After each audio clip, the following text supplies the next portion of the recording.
This Week in High School Sports is sponsored by Red Onion Burgers in Mountain Lake Terrace. Speaking of which, we're there right now with the owner, Sean Richards. Sean, I've been a fan for many years of your hamburgers, your appetizers, love your chocolate milkshakes, but you've got some new items this year. Yeah, we're adding some paninis, Aussier fruit bowls, and smoothies to the menu. Here we have a strawberry chocolate Aussier that he's going to be trying. We have a smokehouse barbecue panini that Steve's going to try, and a mango smoothie to wash it all down. There we go. So Red Onion Burgers, 210th and 44th Avenue in Mountain Lake Terrace. Welcome to This Week in High School Sports. Therese Whipple here with Steve Willits, and we're taping this on Mother's Day because we're in the pink, I guess. Yeah, happy Mother's Day to you. Thank you very much. I appreciate that. Well, and we have a lot of players who gave up their time today to be with us, and so we should get to talking about what's going on with the playoffs, right? Yeah, we'll start off by talking baseball today, and some good news for a few of our teams, a couple of our teams. Not so good news on the other half of the ledger, but we'll start off by talking Edmonds-Woodway. They had a nice week, defeating Arlington in the semifinal game of districts, which automatically qualified them for state. And we just had Julian Kadama in here last week, an Arlington team that had won 19 games in a row, and an Arlington team that was no-hitting Edmonds-Woodway going into the sixth inning until Dan Somoza, the head coach, had an idea to start bunting the ball a little bit, and a couple of bunt base hits, and then Julian drove in a run, and they end up getting the 3-0 victory over Arlington. And we're going to have our first Action Jackson Plumbing Player of the Week from that game. The pitcher, Ian Michael, was outstanding. Took a shutout into the seventh inning against a team, again, that's been powerful all year, and really, his dominant performance is what got them into that district championship game and got them to state. So, Ian, we've got a shirt for you. That was the good news for Edmonds-Woodway. The not so good news is that they ended up losing the district championship game to Marysville-Pilchuck, and they ended up losing by 11 runs in that game. But hey, nonetheless, they got to state. Clean slate now, so they will be taking on Mercer Island next Saturday at 10 a.m. That will be down at Foss High School. It's a single elimination tournament from here on out. So if they were to defeat Mercer Island, which is 21-1 on the year, maybe the top team in the state, if they win that game, they would play the winner of Lakeside or Capital at 4 p.m., also at Foss High School. And if you win that game, you're on to the state semifinals, which is where the Warriors ended up last year. So perhaps another year, we'll find out. Some more good news from the Edmonds School District front. The Mountain Lake Terrace Hawks. They've also qualified for state, and they had to do it the hard way. They went through the consolation bracket of their district playoff, defeating Cedro Woolley 3-2 on Tuesday. And then on Saturday, they had to take on the top-ranked Anacortes squad, beat them 4-3, which gave them an automatic berth to state. And then they weren't done yet. They had to play a third-place game for seeding purposes at state. And then they defeated Liberty 5-2. So 3 straight wins for the Hawks. They're 17-8 on the year. And now they will be moving on to the state tournament at the 2A level, taking on Port Angeles. That's a game next Saturday, also at 10 a.m. So if you're a baseball fan locally, you can catch either one of those two high schools. Going to have to go north for this one, though. They're playing Port Angeles up at Joe Martin Stadium in Bellingham. If Mountain Lake Terrace wins that game, they would also play at 4 o'clock against either Highline or Burlington Edison. So a lot of great news on that front. And then we mentioned some not so great news, and this was a painful one here. The Meadowdale Mavericks losing to the Marysville-Pilchuck Tomahawks in the semifinals of the districts. So they had to hop over to the losers bracket where they knocked Linwood out and ended the Royal season. And then Meadowdale just needed one victory to get to the state tournament against Arlington, the same Arlington team that had a 19-game winning streak before Edmonds-Woodway. Meadowdale's up by 4 going into the final inning, 4-0. They give up 4 runs in the 7th inning. It goes to extra innings. Arlington wins it in the 9th. The Meadowdale Mavericks season has come to an end, and what a season it was. They won the Wesco 3A South Championship, put up quite a fight against a very good team. Tommy Dimmick was outstanding in that game against Arlington on Saturday. Unfortunately, it just wasn't quite enough, and the Mavericks are done. Yeah, well, and we were just talking about baseball can be a cruel game, and you just never know sometimes what's going to happen. You don't, and before we go to softball, I got one more little note to throw in here, too. Yeah.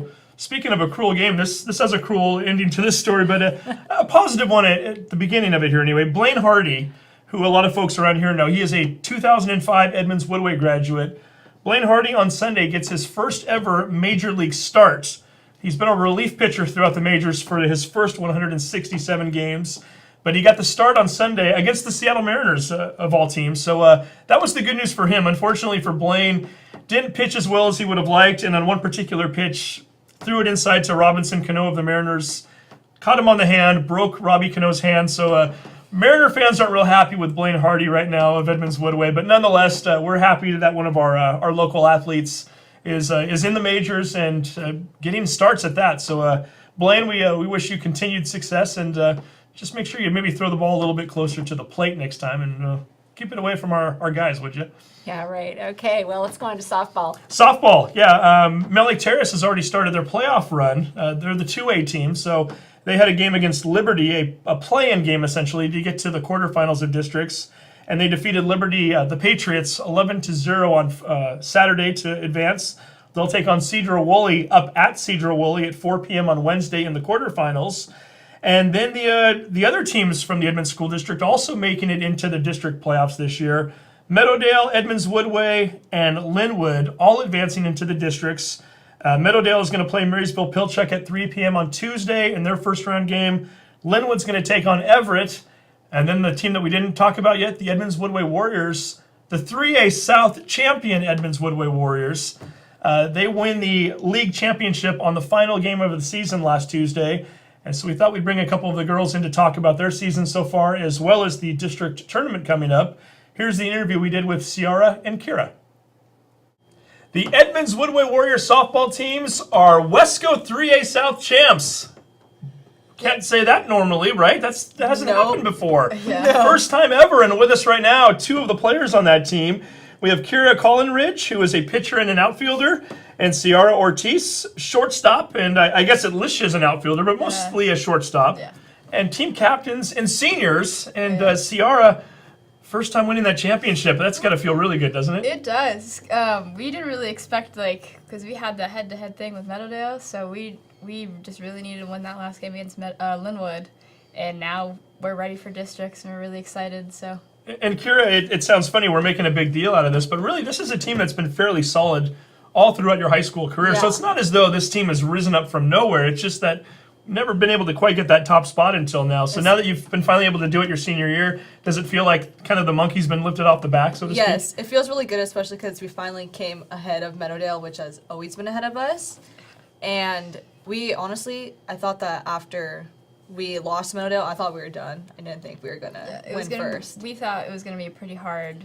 Gonna be pretty hard pick for us for districts. So, and our ultimate goal after our loss against Meadowdale, we just thought, we need to win these last couple games. We don't know what's gonna happen. We're just gonna play like we do, and tides turned. And It worked. yeah. Hey, so we should point out, so third to last game of the year, you went into that game with against Meadowdale with a 1-game lead on them. Mm-hmm. They beat you 4-1, so now there's a 2-way tie for first with 2 games to go. You're both pretty heavily favored on paper against your opponents that you had coming up that week on Monday and Tuesday. You go into the final game on Tuesday, tied up in the standings. Kyra, take me through that situation, because I know Mellick Terrace and Meadowdale were playing each other, and you were getting score reports, right? Yes, my mom kept yelling to the dugout because she has Game Changer on her phone. She was like, "Oh my gosh, Mellick Terrace has had Meadowdale 9-0 in the first inning," and we're all like, "What?" And so at that moment, we're like, "Okay, we're chilling. We just really need to win this game." And then we had a rough first 2 innings in Linwood, and then we got behind, and then we had a lightning delay for about an hour, and we kind of gathered ourselves up, and we became more energetic, and we came back on the field and scored like 7 runs. Well, so let's back up there for a moment. So you're lightning delay, you're down 7-2, I think, at that point. Yeah. So it's what, the 4th inning? It's the 5th inning. After Fifth 5th inning. yeah. So you got 2 innings left, you're down by 5. Ciara, was there that moment where you're looking at each other and going, we're letting this slip away? All we have to do is beat Linwood, and we're division champs, and here we are losing. Did you talk about it at all during the break? Or? I think what kind of made us turn our mood and our dynamic was when the umpire was discussing, hey, if the Thunder keeps keeping up, we're finishing this. We're done with this game. That means we would have lost. Because after 5 innings, it's an official game. Yeah. They could have done that, yeah. And I think we had that mentality, no, we were like doing our sun dance, rain dance. We're like, no, we need to finish off this game. We gotta win. And I think once we came back full wholehearted with a whole bunch of energy. We came back with hits. We strung, I think, 6 or 7 hits together. and we just really came back, really fought hard, and that's what I see us play all the time. That's like our game that I know, so I was really proud of us as a team putting it together after our break. We just kind of realized, hey, we got to win. Kyra, was there a moment in that game where you started sensing that the tides were turning, and that was it early on after the Lightning delay, or was it maybe a couple runs in? We came in and just started hitting like right off the bat, and Gracie Boyd hit a 2-run home run. So right after she hit that, everyone was hyped, and I think as soon as she hit that, we're like, okay, we're good, we can win this, and that is as soon as that's when our hit started to string together. Yeah. So tell us a little bit about this team, and let's start with the pitchers. You're one of them. Mariah Woolery's the other one. Yeah. Tell me a little bit about Mariah and what kind of a pitcher she is. So Mariah's she's definitely faster than me, but our best pitches are kind of the opposite. She has a really good screwball, and her changeup is the best changeup I've probably ever seen. Like, it strikes anybody out almost every time.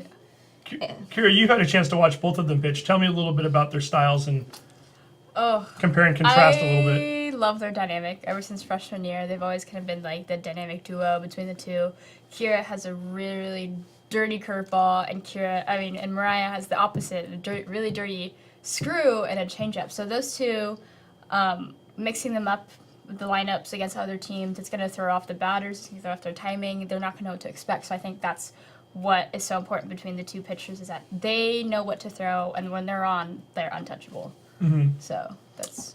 So now that we've had Ciara talk about you a little bit, tell me a little bit about Miss Ortiz and what she brings to the table. Well, at shortstop, any ball that comes to her, she's going to get it. Whether it's in between the 5 and 6 hole, which everyone expects, like, oh, that ground ball is definitely going to go to the outfield. No, Ciara is over there. She's, like, on the ground diving for it, and she has a really good throw, and she will nail it across the infield and get the girl out. Or if it's a short fly ball to the outfield, she's out there. She can get that before the left fielder can, or the third baseman. And I can always depend on her pitching. Like, every time I know a ball's hit to shortstop, I'm like, okay, I'm chilling, that's an out.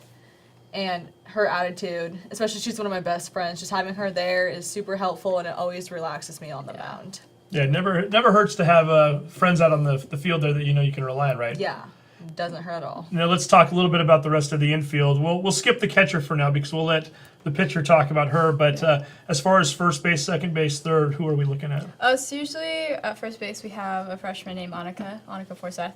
She's usually been there. She's pretty solid at first base. Usually those wild throws, she can pick it. She can get those outs. So that really helps us get those outs in and minimize those errors as much as possible. Caitlin Russ is a junior, is also a captain at the Woodway team, plays second base, and we kind of have this really good connection between us two.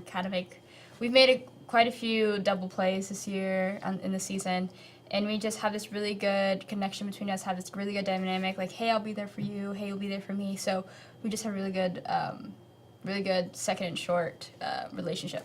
And at third base, it's either between Nani Marinez, who's a junior, and Sophia, who's a freshman. And those two are still very solid at third base, and that's what's really important. They get those quick balls hit to them, those bunts. They read those hands really well. So I think they're just both really clean fielders, and they're a really big part of our infield. So I feel like our infield dynamic is really strong. Defensively, we're stacked. Strong enough to win a Wesco 3A South title.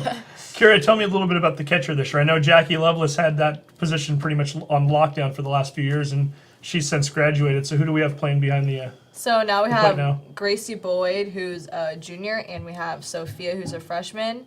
We're mainly leaning towards Gracie just because she's more experienced, as she's a junior, and just giving Sophia more of an opportunity just to see what Gracie is doing. But Gracie has done a good job at filling in Jackie's shoes because Jackie knew me and Ryan so well, but Gracie's done really good at catching on to our pitches. She does a really good job at Calling pitches? calling pitches, and she does a really good job with throw down. She does a really hard throw and framing. Yeah. Which isn't always easy to do at that level. So. Yeah. Yes. And you're also playing out in the outfield when Mariah's pitching. So tell me a little bit about the outfield this year. So in the outfield, usually it kind of switches around. So sometimes I'm usually out in left, or we have Maya or Sammy Dickinson, and Heidi in center. Heidi in center, and then Maya or Sammy or Emma Nelson, who's a junior, they kind of all switch out in the outfield. So you kind of don't know who you're going to get in the outfield depending on the game. Well, just hearing both of you talk about the outfield, catching, and the infield, it sounds like there's a lot of versatility and depth on this team too. It's not just one or two players; it's an entire team, isn't it? Yeah, and usually when she's not pitching, her and Mariah would switch out in the outfield, and both are great outfielders. And Kyra, I can trust her out there in the outfield. She can get down on the ball. She knows how to track really well, gets an angle on those gap hits, and getting those hard hits into the field back. I can really trust her on her throws. They're accurate and they're hard. So I really like having her and Mariah out in the outfield as well. Kind of looking over your season, and what a roller coaster this is. You don't see this very often. Talk about streaking. You lose your first 3 games of the year. You then win 7 in a row. You then lose your next 3 in a row, and then you go on a 4-game winning streak, and now you've won 2 of your last 3. Maybe we'll start off by talking about these first 3 games. Kyra, was there any kind of self-doubt that was starting to set into the team when you got off to a start like that and you can't get a victory? There was a little bit. I was expecting us to be able to go out a little harder in the beginning of the season and beat some of these teams. We didn't beat either of those teams last year either when we played them.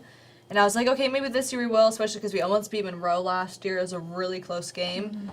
And after we lost those 3 games, I was kind of like, maybe it's not going to go as well. But I was like, at the same time, you know what? Those games aren't our league games. It's behind us. We figured out what we need to work on.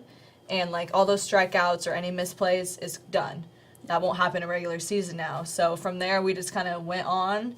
And we didn't hold it over our heads, which I think is what we really needed. Yeah.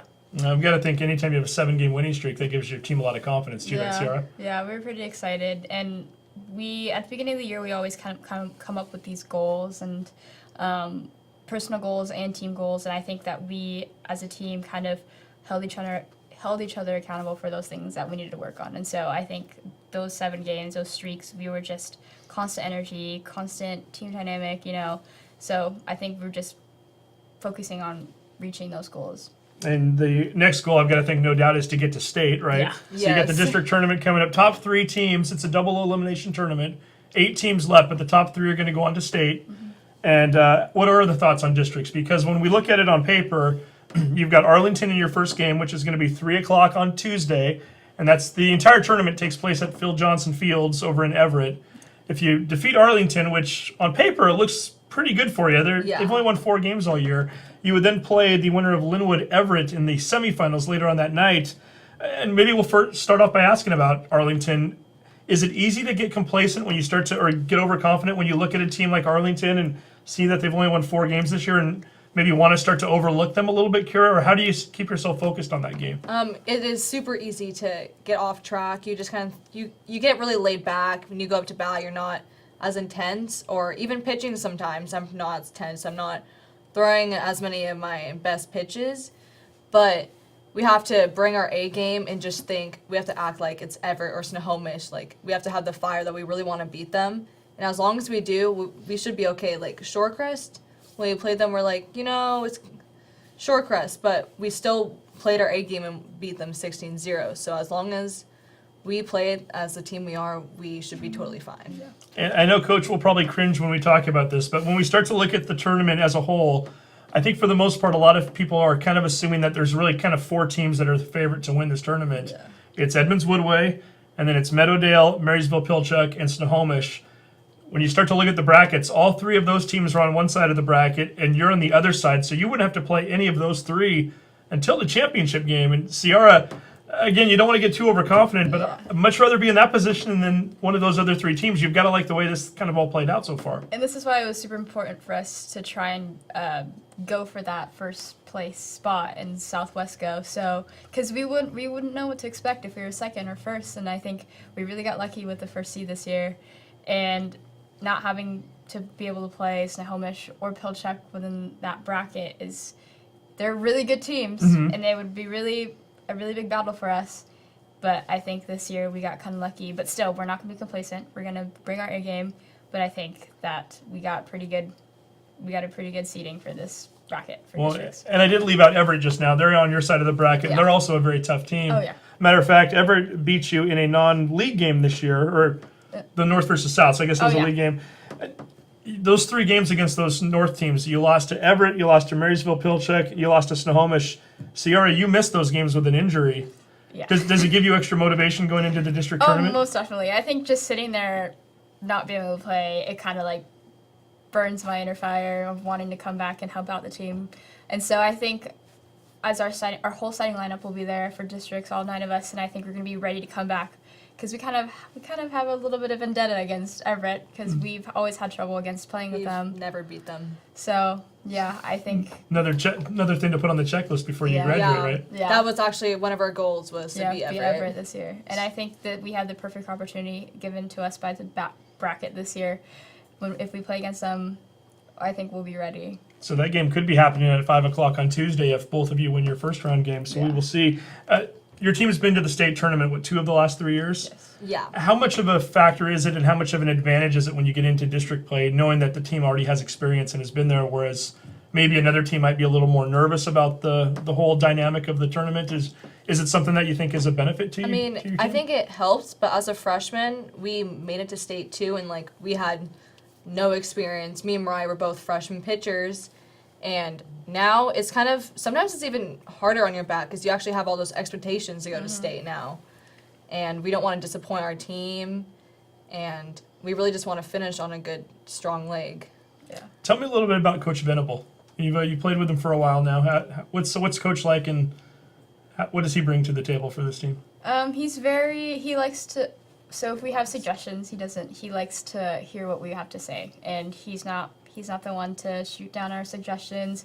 We say, hey coach, can we try this today at practice? I noticed that we weren't doing so well during this game. He goes, oh yeah, we can try that. So he's very open to things like that. And that's what I like is that we, as seniors and as girls who've had many years of experience of playing, he likes to hear what we've seen and what we want to work on. And so I think that's a really big help as a coach that he lets us kind of help with practices and games.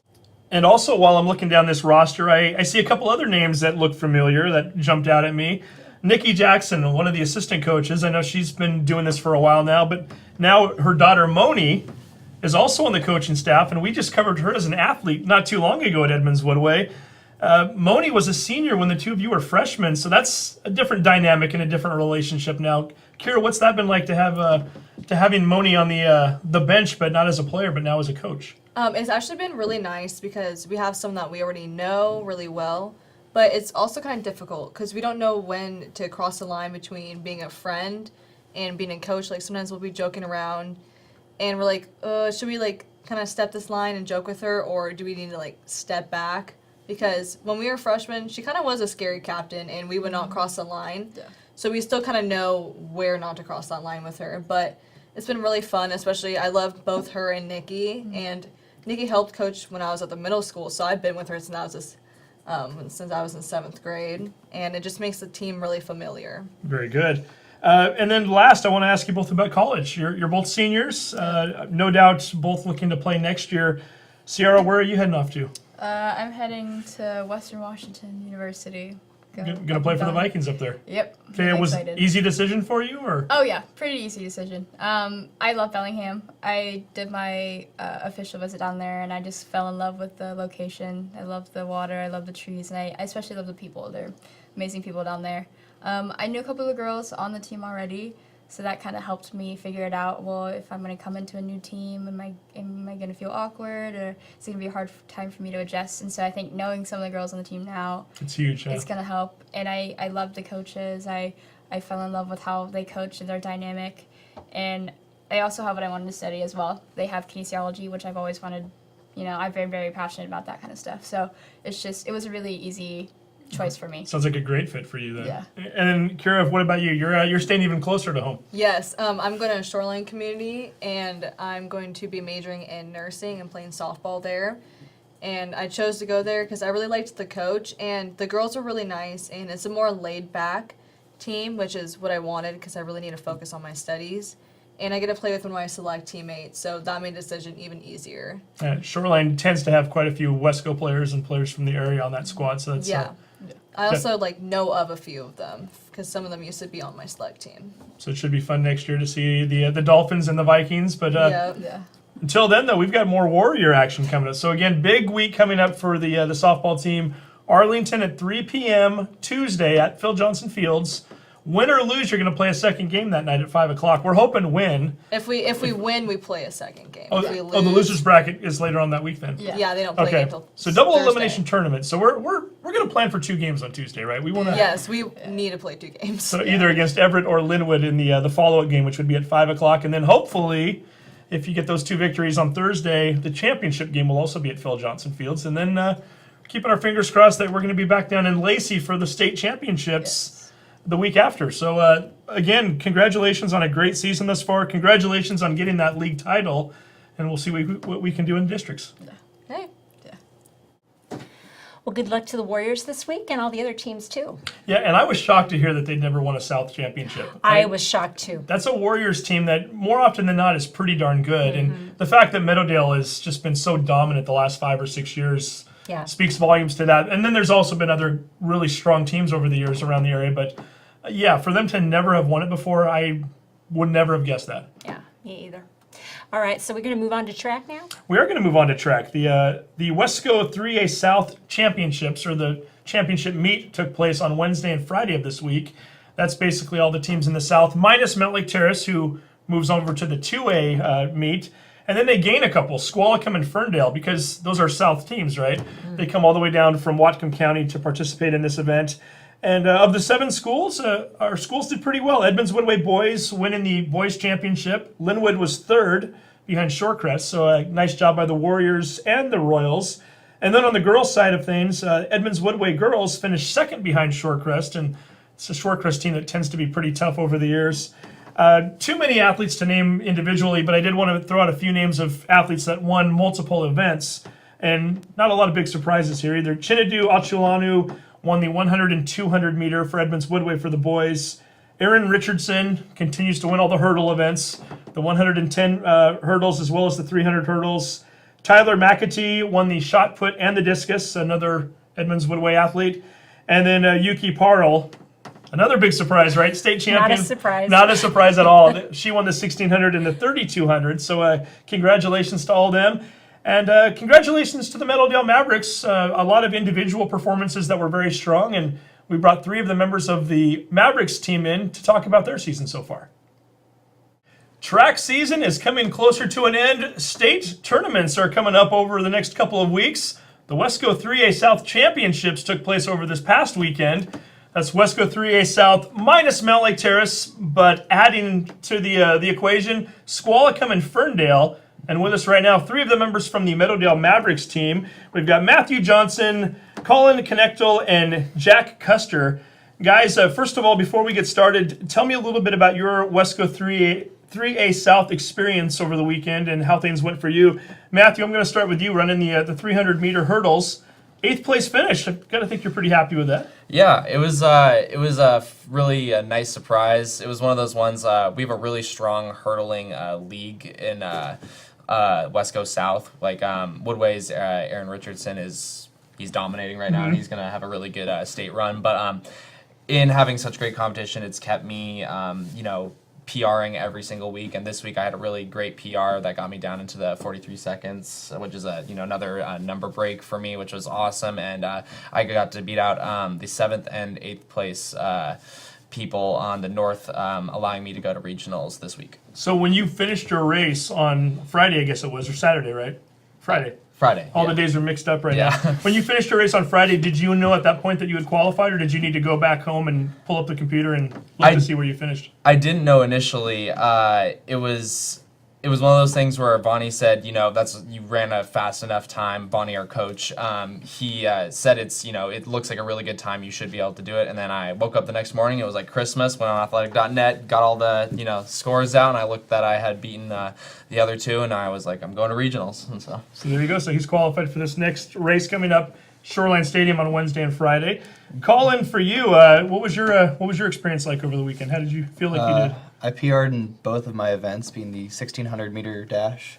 I ran a 4:31, best time I've ever ran, and qualified in that race because there is no prelims and finals. It's just one on Wednesday, and then on Friday. On Wednesday, I qualified for the 800 meter finals.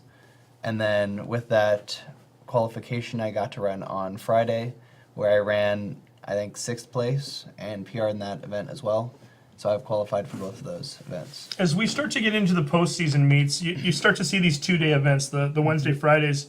Do you like those a lot more? Does it give you a chance to kind of let the body rebuild and get re-energized for the other events? Or would you rather just get them all and over with within 2 or 3 hours? I feel like it makes it a lot easier for me as a distance runner because on Wednesday, it's always the 1,600 meter finals and the 800 prelims.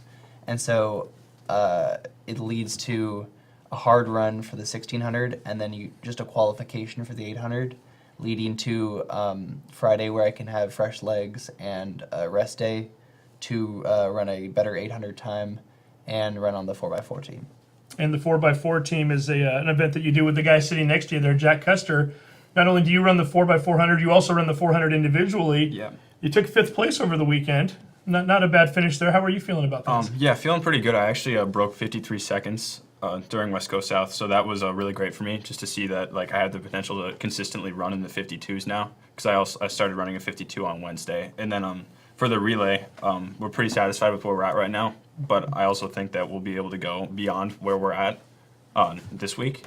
So I'm really excited just to see where that's going to end up. I feel like when I'm looking at times and placements and everything, more and more you see PRs being set in May. Is it the result of maybe a lot of training that goes into getting up to this point? Or is it the fact that maybe you're seeing stiffer competition and faster runners and it kind of brings out the best of you? Or is it more of a combination? Do any of you have any thoughts on that? Or I feel like the way we always train for distance at least is for May and end of May. And so the goal is to have your fastest times at the end of the year. That way, even if leading up to that, for the past 2 months, you may not PR at all. Didn't PR until actually May. And so it took a while, but now is the time where everyone's starting to speed up. We're running shorter distances and faster. And so then it leads to faster times and longer rests because we already have all of the ability and skill to do well in all of our events. And now it's just a matter of speeding up. and finding out if you can get to state now, which would be the next obstacle. Matthew, for you, I asked this in kind of a fun sense. I think you'll take it that way. Yeah. You weren't sure if you were going to qualify for regionals. Yeah. You squeaked in there. Probably going to be a long shot for you to get to state. Is that a fair assumption? Oh, it's a very fair assumption. I'm glad you took it that way. No, yeah. So knowing that, and when you're going into a regional event like you are, you're kind of playing with house money, so to speak, right now. Correct, yeah. Does it make it so that it's a little more relaxing for you? Or are you looking to maybe just go out and have a good time and knowing that, hey, if I were to qualify for state, I'll take it, but at the same time, knowing that it's probably not a likelihood? I mean, does that change the focus and the mindset for you going into an event like that? I don't think it does. I mean, since middle school when I actually started running track and stuff, I've always had anxiety. The second that you put your feet into the blocks and you put your fingers down behind the line, I've always had that anxiety of like waiting for the gun. It's like it feels like an eternity and stuff. And I think it's just there's a lot of preparation for a 40-second, short period of time. And I think because you spend, 2 hours warming up and sitting there and watching other people and seeing other people warm up and like trying to size them up and, all come down to that thing. I think there is a sense of focus and a lot of, build up for something like that. So I definitely think there is, and I also think that it contributes to like people running faster. Everyone's, when you get to the best competition towards the end of the season, I think everyone has a little more adrenaline and going for them, and everyone has a little more push to want to be their best, or at least I know I do personally. You talk about anxiety. You're a football player. Correct, Went on some yes. very successful Maverick football teams, and you've had a great career there. Is it different, the anxiety you feel playing football versus track? I mean, obviously one's a contact sport, one's not. Are they different, or are they similar in more ways than maybe we think? I think they definitely are similar in that it's different worries and stuff with football. Obviously, sometimes because I've played, I was a middle linebacker last year for the team that got third in state, and then as well this year. And when you play a position where you have to initiate a lot of hits, there is anxiety when you see, running backs that are going to be playing college football, and and your job is to take them down, and and it's one of those things. There is definitely some anxiety to that, but I definitely think it's a different focus. Like I said, with football, you kind of have to do it as a team a lot of the time, and yes, there's a lot of individualness, but there's a lot of team. But with track, besides like the 4x4 or other relays and stuff, if you're sitting there on the line, it's me, myself, and I. You say, I'm going to do the best. I'm going to work the hardest. I'm going to run as fast as I possibly can. I think that's what I think personally, because no one else is going to sit there and run the 300 hurdles for you. Very true. Speaking of team, you two, 4x400 teammates. Yep. How close are we to maybe qualifying for state in that particular event, and is it possible that we could get there this coming week? Just a couple seconds to go for that state spot. I definitely think that we have the potential to do that. It's just going to have to come down to us all running our best times when the time comes. And I think that's definitely going to happen for us. And so far, the PR as a group is 3:33. Is that correct? Yes, sir. And you're needing what are we thinking we need for a time to get to state this year? Like 3:31, around there. Who are the other two guys on that 4x400 team right now? So Elias Lynch, he's our sprinter, and then Desley Love is another 400-meter runner that I run with. Both great runners. I've really enjoyed being on the team with them. They really make the team. And a question I've asked a few other relay teams in the past, and I feel like I always get a different answer. Colin, how vital is team chemistry for a relay team? I mean, in terms of the handoff and knowing the placement of where to put it for the other person, or the legs to who's going to run which legs. How key and crucial is that? It's very important, at least for us, because we've worked so hard and so consistently with the four of us that we've gotten used to Jack being the leadoff runner and everyone in their spot, where everyone is used to how each person's going to run and how each person's going to finish. Because usually Jack, for instance, finishes a lot faster than some of the other guys on the team who finish a little bit slower, and so that changes the team dynamic and how fast you're going to speed up to receive the baton and all. And it really changes time for as much as 3 seconds, which could be the difference between a state spot or not. And speaking of team dynamic, you guys have known each other for a while, right? But Yeah. Jack and Colin, however, there was some off time between the friendship. Jack, you lived in the area, then you moved away for a while, correct? Yeah, so in first grade, I actually moved to Wisconsin for 10 years. I came back in the middle of my junior year in the winter, and December 1st is when I first got here. And you told us a funny story before the camera was rolling. Apparently, you and Colin were best friends when you were 6 or 7 years old, right? Yeah, back in the day, we were really close. Yeah. Tell me a little bit about when you came back to the school and how you guys reconnected. So I actually found him through another senior on the team. I didn't find him right away, but I waited all the way until track. But so one of our seniors that went to state last year, Cyrus Marshall, he introduced me to him on the first day of track practice, and then we just kind of got to know each other from there again. Anyway, It was Meadowdale's version of the Notebook. I was waiting for Matthew to chime in. I knew he had some good one-liners earlier on that. So, did you know any of this before today? I had no idea. I mean, I've known Colin. He's always been the running dude, and he's never not running. He's just you can see him. I'll be driving home. I'm like, wow, still running. Like it's Forrest Gump over here. And then I didn't meet Jack until this year. Because he was in Wisconsin snowboarding. yep. Hey, well, there we go. You segued us nicely. You were on the snowboarding team in high school in Wisconsin, correct? Yeah, snowboarding was really great for me. I spent a lot of my time growing up doing that, and that kind of paid off for me. My sophomore year, I joined the team, and I ended up going to state, and we placed 3rd overall. So that was a really fun experience for me. I kind of miss it, but running here is really great. Now, we do have plenty of mountains around here to snowboard down. Are you looking to maybe get on another team at some point, or? Racing in the future could be a definite possibility. I'm not sure where I'm going to end up, but I've been up to Stevens. It's definitely a great mountain. I really love it up there. But for the time being, you're happy out on the track and Yeah, getting it in there. for sure. Colin, we've talked about these other guys in their multiple sports. We had you on the show back in, I think it was October, for cross country. Do you have a preference between the two sports, or? Yeah, I personally prefer track over cross country, even though cross country is a great team dynamic, and it's especially fun because everyone goes through the grueling 3-mile course, which just stinks usually. But I personally like track a lot better because it's a lot faster paced, and the team dynamic with you get to meet a lot more people. It's a much larger team and a much more tightly knit community among the distance runners, especially with other parts of the team. And then we get, it's just a lot faster pace for distance events. Everybody's kind of specifically. spread out distance-wise, and by the time you're all said and done, you're running by yourself or with only one or two other people, If you're right? fast enough, yeah. You're right, yeah. As far as the team itself, I know seems like there's been some individual successes on the team. I know not a lot of team points at this point. You guys didn't win the South Championships over the weekend, but who are some of the key athletes we're watching in various events right now? I know, Matthew, maybe I'll start off by asking you. We've got some triple jumpers at this school. Yeah, we've got some great triple jumpers. Our junior triple jumper and long jumper, who's been incredible last year and this year especially, he's been just an animal, Ray Free.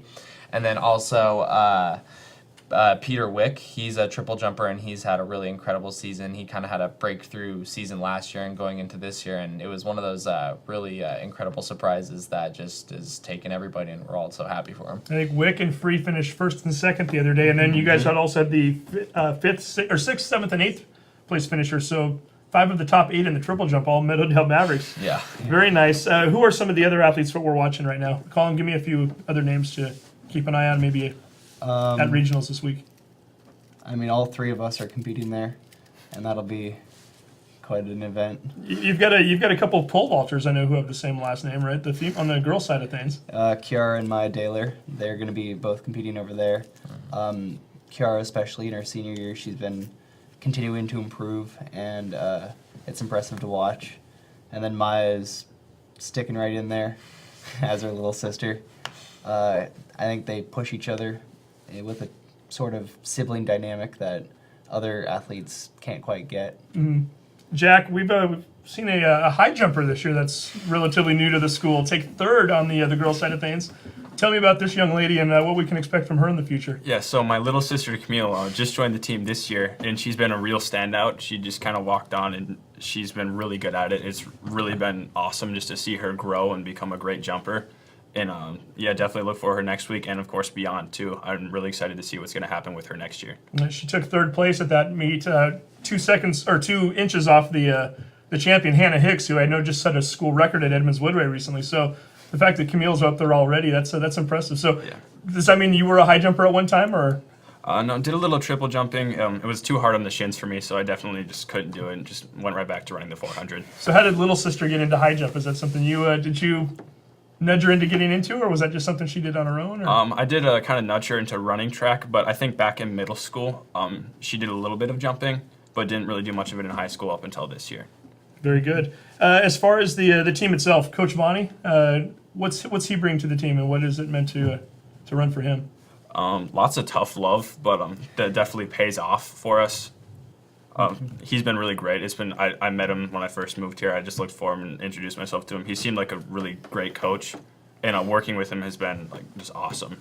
And Matthew, you mentioned that Coach still has some wheels too, right? Oh yeah, the man's fast. We'll be running, some practice. We'll do like some 400 sprints as a practice, and he'll be running alongside you, and he's running, still coaching you along the way, yelling, "Run faster!" And he's going, and you're like, "Wow, you are very fast!" One of those things. But he's relentless in the best way. He finds things in people that I don't think many kids know themselves. Mm-hmm.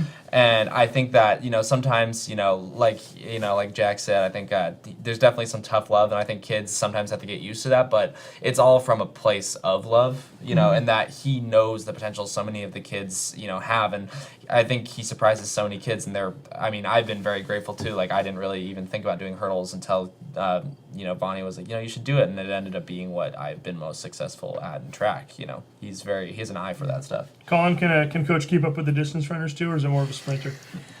He's definitely more of a sprinter. Yeah. We kind of go, "Come on, Coach, go run with us." And he's like, "You know what? I'll just let you guys do your thing." That's when he pulls out the clipboard and starts watching, right? That's most people on the track team. They say anything distance, no. And Jack, what about assistant coaches? Or do we have some good ones over there? The assistant sprinting coach, Coach Fed, working with him has been amazing. He's taught me so much about running and just getting into the right mentality before your race, because for me that's extremely important. It's helped me improve a lot in my times. He's always helped me get to be able to focus. That's what he's been really great at. And then I know I don't see her too often, but Coach Seals on jumps I hear lots of great things about her. Very good. And then we got to get into some of the personal stuff here for a moment too. Matthew, this is easy for you, right? I understand you've been putting together a video show at Meadowdale High School that they didn't have before. Yeah. Providing news for the school. What is it, on Monday mornings? Is that Yeah, correct? Monday mornings, first period. So I'm in a 5th period leadership class with Miss Marriott, and we have this thing called the Passion Project. And what my initiative was to help our school have better communication, because no one listens to our morning announcements. You know, everyone's like tuning them out or coming late, you know, as senioritis sets in.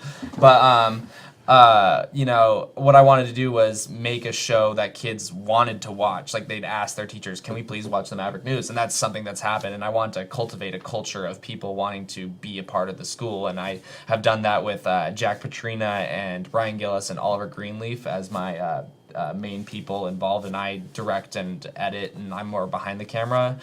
But it's been one of those things that's been really cool to see it take off and have kids really get excited about what's happening in the school. And I also kind of got some inspiration from SNL, so I try to make them comedic, because I think people remember a lot of things when there's some comedy or, you know, something to really grasp onto. And I've had kids, you know, who I've never met before come up to the hallway and be like, that was awesome. Like, that was something I never would have thought would, you know, make me remember, like, I want to go to the play or something, or you know, something like that. Colin, Jack, give us a preview. Give us a review, I should say. Any good? Do we enjoy watching it? A 1 to 10 scale. Where are we ranking the news there, Jack? 10 out of 10, the best there we news go. show at Meadowdale. Yeah, The best one. the best one. Colin, would you concur? Is it? Yeah. I think those are two good accurate. reviews. I'm not sure. Oh, we'll take it, you know. And can people watch this online too? It's on YouTube, Okay. Meadowdale News.